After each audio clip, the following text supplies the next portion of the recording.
Hey guys, good morning, welcome back to my channel. আশা করি তোমরা সকলে ভালো আছো আর আমিও ভীষণ ভালো আছি। অনেকদিন পরে দেখো আজকে ব্লগ নিয়ে চলে আসলাম। আর এতদিন পরীক্ষা চলছিল বলে আমি তোমাদের ব্লগ দিতে পারিনি। আর তার মাঝেও কিন্তু আমি তোমাদেরকে একটা ব্লগ দিয়েছিলাম, সেটা হচ্ছে আমার দিদির জন্মদিনের। যারা এখনো দেখোনি তারা দেখে এসো, আর ভিডিওটা কেমন হচ্ছে সেটা কমেন্ট করে জানিও। আর এখানে দেখো সকাল সকাল আমি লুচি আর ঘুগনি নিয়ে বসে গেছি। এখন প্রায় সকাল না 12:30 বেজে গেছে আর এখন আমি খাচ্ছি লুচি। তোমার ভাত না খেলেও চলবে, কিন্তু দুপুরবেলা তো ভাত খেতে হবে। তার জন্য মা আজকে স্পেশাল রান্না করছে, সেটা কিন্তু তোমাদেরকে দেখাও। তোমরা কিন্তু ক্যাপশন দেখেই বুঝতে পেরেছো। আর এখন কিন্তু প্রায় প্রত্যেকটা দিন বৃষ্টি হচ্ছে। তোমাদের ওখানেও কি বৃষ্টি হচ্ছে কমেন্ট করে জানিও কিন্তু। আর অনেক জায়গায় তো ভেসে গেছে, ডুবে গেছে, আমি ফোনে অনেক ভিডিওতে দেখছিলাম। আর এখানে দেখো আমি খাওয়া দাওয়া করে তারপর বাইরে দেখো মেঘ কেমন করেছিল সেটাও তোমাদেরকে দেখালাম। তারপরে স্পেশাল রান্না কিন্তু কমপ্লিট হয়ে গেছে আর আমি খেতে বসে গেছি। এখানে দেখো ইলিশ করেছে আজকে, শুধু ইলিশ। সপ্তাহে কিন্তু আমরা প্রায় ডে ইলিশ খেয়েছি, কিন্তু তোমাদেরকে ভিডিও করে দেখাতে পারিনি কারণ পরীক্ষার একটু চাপ ছিল তো সেই কারণে।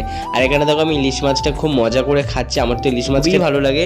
তোমাদের কার কার ইলিশ মাছ খেতে ভালো লাগে সেটা কিন্তু আমাকে কমেন্ট করে জানিও। আর খাওয়া দাওয়া করে একটু শুয়েছিলাম, শুয়ে থাকার পরে একটু ঘুরতে এসেছি কারণ শুনছিলাম এদিকে নাকি ভীষণ জল জমেছে। আমাদের এখানে মাঠঘাট আছে, দেখতে এসেছিলাম আর তোমাদেরকেও দেখাচ্ছিলাম। দেখো এখানে পুরো ভেরির মতো দেখাচ্ছে, আমার কিন্তু ভীষণ ভালো লাগছিল। আর এখানে রাস্তার উপর থেকে হেঁটে হেঁটে যাচ্ছিলাম, সেই ভর্তির বিল বলে না, সেই ব্যারাকপুরের ওখানে ঠিক সেরকমই দেখতে লাগছিল। তোমাদের ওখানে কোথায় কোথায় জল জমেছে, কোথায় কোথায় অনেক জায়গায় ভেসে গিয়েছে, তোমরা কিন্তু কমেন্ট করে জানিও। তো চলো বাড়ি গিয়ে তোমাদের সাথে কথা হবে। তো ফাইনালি আমি বাড়িতেও চলে এসেছি আর এখানে এসে দেখি চিকু সবে ঘুম থেকে উঠেছে। চিকুকে তোমরা সবাই জানো, আমার দাদার ছেলে এটা। আর ওর কাছে একটু হামি চেয়েছিলাম, ওর কাছে কিন্তু হামি চাইলেও সঙ্গে সঙ্গে দিয়ে, মাঝে মাঝে চাইলে আবার দেয় না। যখন ভিডিও অন করি না, ভিডিও অন করে যেই বলবো হামি দাও, ও তখন দেবে না। ও এখন মানে আমি ভিডিও করছি ও কিন্তু বুঝতে পারি না, বারবার তাও ফোনের দিকে তাকাচ্ছিল, তোমরা দেখতে পেয়েছো। তো তারপরে বৌদিদের বাড়ি ছিলাম, বৌদিদের বাড়ি থাকার পরে দেখছি মা ডাকছিল আর বাড়ি এসে দেখি মা আজকে চাউমিন এনেছে। আমি প্রথমে প্যাকেটটা দেখে ভেবেছি মোমো এনেছে, কারণ মোমোতে তো আমাদের এখানে এরকম প্যাকেট ভেবেছিলাম মোমো এনেছে। তো চলো পেজটাকে ফলো করে দিও, আমি চাউমিন খেতে থাকি আর ইউটিউবে সাবস্ক্রাইব করে দিও। বাই।